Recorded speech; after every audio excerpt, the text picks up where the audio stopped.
Freedom, it had tasted so sweet. Just days ago, they had walked out of Egypt, their heads held high, their hearts full of song. Generations of slavery finally over. They were God's people, on their way to a promised land. But now, a new sound reached their ears. A rumble, a terrifying, familiar rumble. It was the sound of pursuit, the sound of Pharaoh's anger. The mighty Egyptian army was coming. Hope began to fade, replaced by a chilling dread that gripped every soul. The dust cloud on the horizon grew larger, closer. It confirmed their worst fears.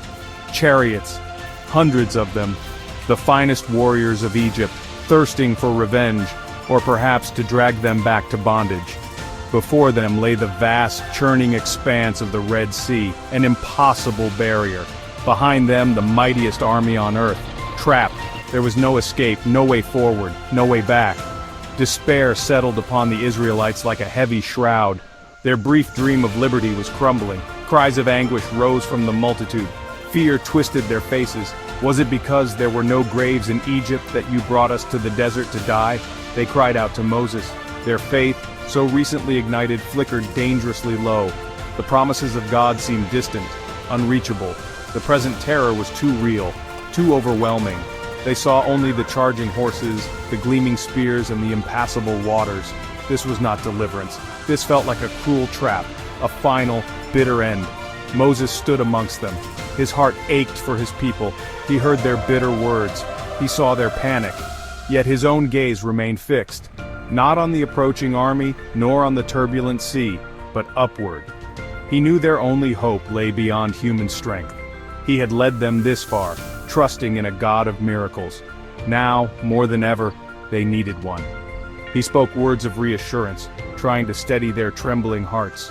"Do not be afraid," he urged. "Stand firm, and you will see the deliverance the Lord will bring you today." The Egyptian chariots drew nearer. The ground vibrated with their thunderous approach. The cries of the Israelites intensified. Panic was a wildfire spreading through the camp. Mothers clutched their children. Men looked to Moses, their eyes wide with a mixture of accusation and desperate hope. What could one man do against such odds? What could their shepherd leader offer against the might of Pharaoh?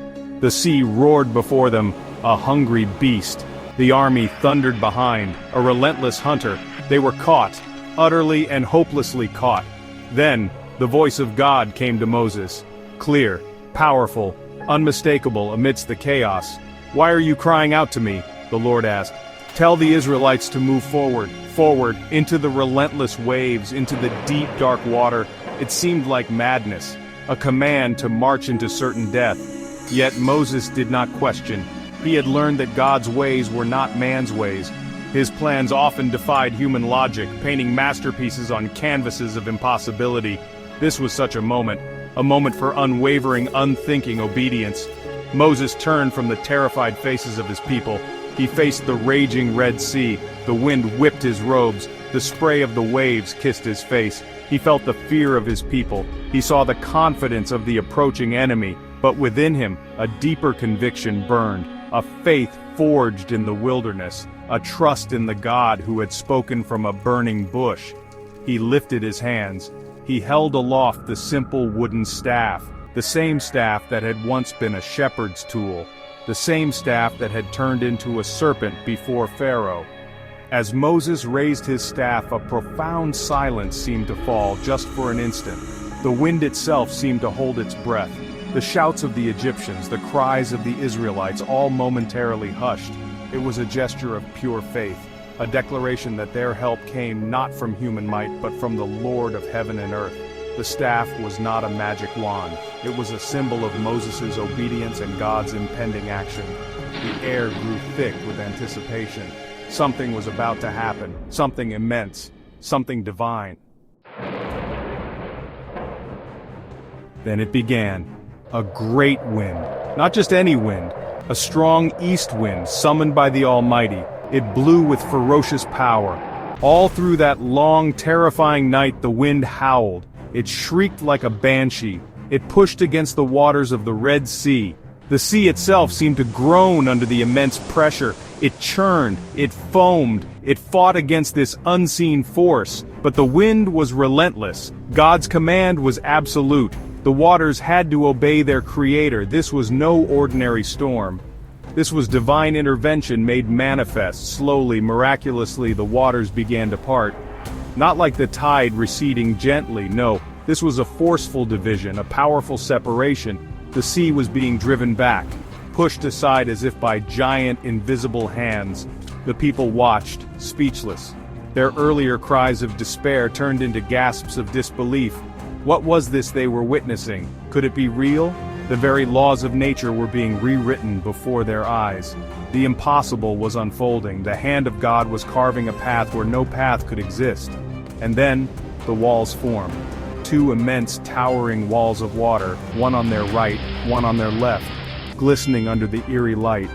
They stood like liquid mountains, suspended, defiant of gravity. Within them, fish darted, visible through the translucent barriers. It was a terrifying yet magnificent sight. Between these colossal liquid ramparts, a path appeared, not a muddy, treacherous mire, but dry ground, firm, solid, a pathway through the heart of the sea, a highway of salvation paved by the hand of God himself. The seabed, exposed to the air for the first time since creation, beckoned them. It was a miracle beyond comprehension, a spectacle that defied all human understanding. The wind continued to roar, holding back the tons of water. The power on display was awesome, overwhelming. This was not just an escape. This was a demonstration, a testament to the God who makes a way where there is no way. A God who splits seas and shatters armies with the breath of his command. The pathway was ready. A hush fell over the Israelites. Their fear was still present, but now it was mingled with an overwhelming sense of awe. Moses, his face illuminated by an otherworldly glow, turned to them. He did not need to speak many words. The miracle spoke for itself. He gestured towards the impossible path. "Go," his expression seemed to say. "Walk into your salvation." Hesitantly at first, one foot in front of the other, they stepped onto the dry seabed. The ground was firm beneath their sandals. It was real. They walked between the towering walls of water. Looking up, they saw the tons of liquid suspended above and beside them. A wrong move from God, a flicker in his concentration, and those walls would crash down. Yet, they walked. Their trust, so fragile moments before, began to solidify with each step. They were in the heart of the sea, yet they were safe, protected by an unseen hand. Children looked up in wide-eyed wonder. The elderly leaned on their staffs, their faces etched with a lifetime of stories, now witnessing the greatest story of all. Above them, the sky was a canvas of divine drama. Dark, tempestuous storm clouds gathered.